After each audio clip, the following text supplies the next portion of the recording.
English ഗ്രാമറിൻ്റെ ചെറിയൊരു പാർട്ടാണ് ഇവിടെ കൊടുത്തിട്ടുള്ളത്. നമുക്ക് നോക്കാം. Fill in the blanks.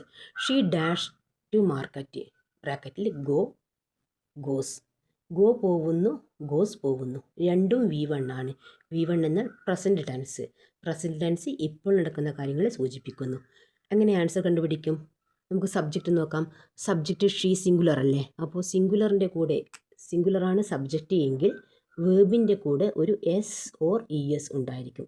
ഇവിടെ ES ഉണ്ടല്ലോ, അപ്പോൾ ഇതാണ് answer. Goes. She goes to market.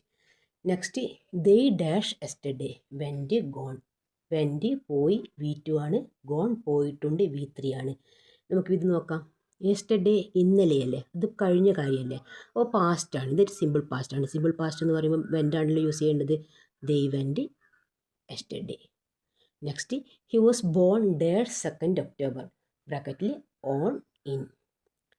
ഡേറ്റ്സിൻ്റെ കൂടെ നമ്മൾ ഓൺ എന്ന പ്രിപ്പോസിഷനാണ് ഉപയോഗിക്കുക. അപ്പോൾ he was born on 2 October.